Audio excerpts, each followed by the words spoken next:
Hi there, PC friends. Tonight's story I'm going to read to you is called Winnie the Witch, and it's by Valerie Thomas and Corky Paul.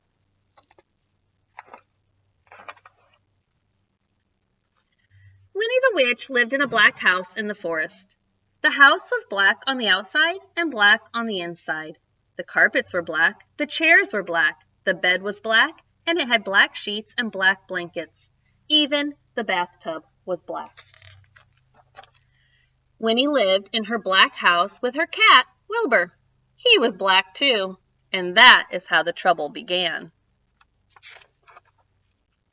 When Wilbur sat on a chair with his eyes open, Winnie could see him. She could see his eyes anyway.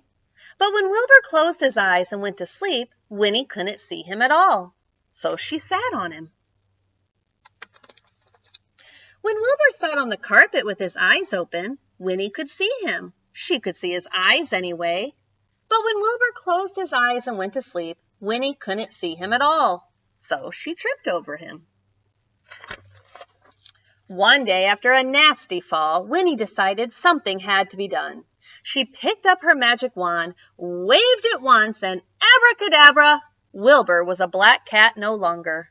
He was bright green. Now, when Wilbur slept on a chair, Winnie could see him. And when Wilbur slept on the floor, Winnie could see him.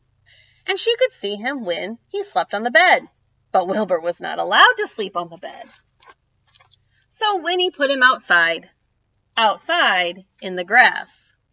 When Wilbur sat outside in the grass, Winnie couldn't see him, even when his eyes were wide open. Winnie came hurrying outside, tripped over Wilbur, turned 3 somersaults, and fell into a rose bush. This time, Winnie was furious. She picked up her magic wand, waved it 5 times, and abracadabra! Wilbur had a red head, a yellow body, a pink tail, blue whiskers, and 4 purple legs, but his eyes were still green. Now Winnie could see Wilbur when he sat on a chair, when he lay on the carpet, when he crawled into the grass, and even when he climbed to the top of the tallest tree. Wilbur climbed to the top of the tallest tree to hide.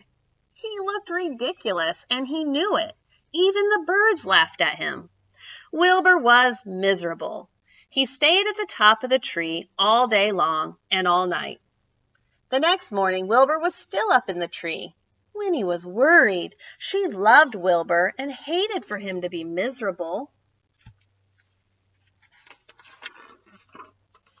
Then Winnie had an idea. She waved her magic wand, and abracadabra!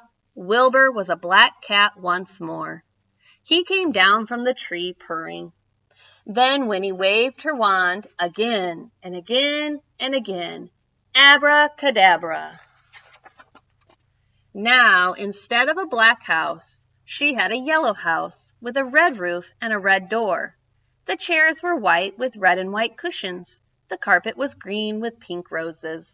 The bed was blue with pink and white sheets and pink blankets. The bathtub was a gleaming white. And now Winnie can see Wilbur no matter where he sits. That's the end. I like this story, boys and girls, because it reminds me that sometimes when we have problems, especially problems with other people, we tend to want to try to change the other person. And that doesn't always work because we can't change other people. So Winnie kept trying to change Wilbur, which she could because she was magic, but it didn't really work. She wasn't happy, and Wilbur wasn't happy. And instead, she just needed to problem solve, and she needed to make some changes to the environment around, and maybe even sometimes we have to make changes to ourselves in order to solve problems. I hope you enjoyed tonight's story. Have a good night.